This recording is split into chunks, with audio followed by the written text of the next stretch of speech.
بالله من الشيطان الرجيم. بسم الله الرحمن الرحيم.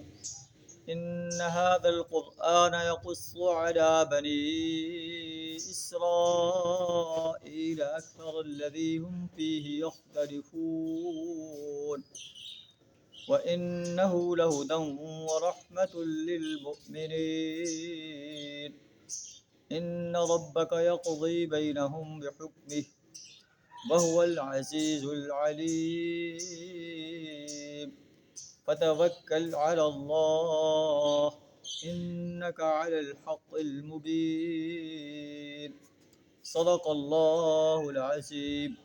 سورہ النمل آیت نمبر 76 تا 79 آپ کے سامنے تلاوت کی. ان آیات کا ترجمہ کچھ اس طرح ہے: ان هذا القرآن يقص على بني اسرائیل اکثر الذی هم فیہ یختلفون. یہ قرآن بنی اسرائیل کو اکثر ان باتوں کی حقیقت بتاتا ہے جن میں وہ اختلاف رکھتے ہیں. تو بنی اسرائیل جو ہے اپنے دین میں انہیں اختلاف شروع کر دیا. حضرت عیسیٰ بن مریم کو نصارہ نے کہا وقالت اليہود عزیر ابن اللہ. یہودیوں نے کہا عزیر اللہ کا بیٹا ہے. وقالت النصارى المسیح ابن اللہ. نصارہ نے کہا عیسیٰ علیہ السلام اللہ کے بیٹے ہیں. ذلك قولهم بافواہہم. یہ ان کے منہ کی باتیں ہیں. یہ اللہ کے بیٹے نہیں ہیں، اللہ کے بندے ہیں.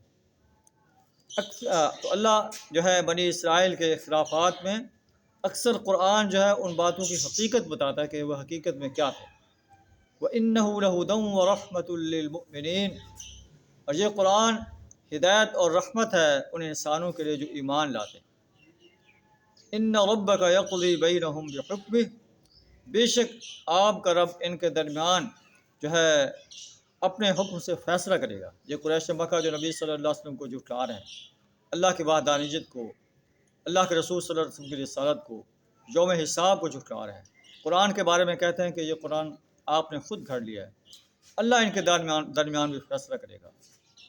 اور پھر انسانیت نے دیکھا کہ ہجرت کے ٹھیک 8 سال بعد نبی صلی اللہ علیہ وسلم مکہ میں ایک فاتح کی حیثیت سے داخل ہوئے اور وہی قریش مکہ آپ سے معافی کی درخواست کر رہے ہیں. یہ اللہ کا فیصلہ ہے. اللہ فرماتا ہے وَهُوَ الْعَزِيزُ الْعَلِيمُ.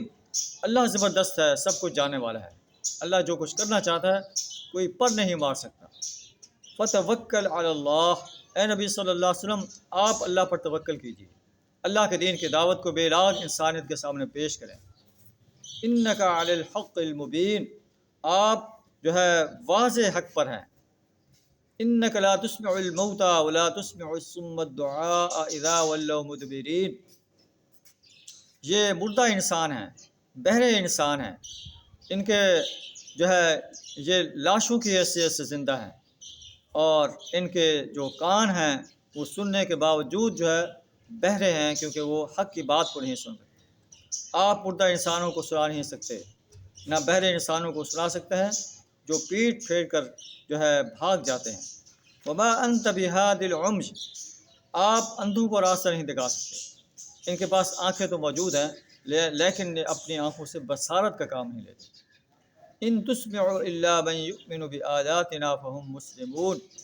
آپ تو اپنی بات انہی لوگوں کو سنا سکتے ہیں جو ہماری آیات پر ایمان رکھتے ہیں، پھر فرمانبردار بن جاتے ہیں. اللہ سے دعا تعالیٰ ہمیں بھی قرآن پر اور اللہ کی وحدانیت پر، اللہ کے رسول صلی اللہ علیہ وسلم کی رسالت پر اور یوم حساب پر پختہ یقین رکھنے کی توفیق عطا فرمائے. اس کے ساتھ ساتھ اپنا فرمانبردار بندہ بننے کی توفیق عطا فرمائے. وآخر دعوانا ان الحمد للہ رب العالمین.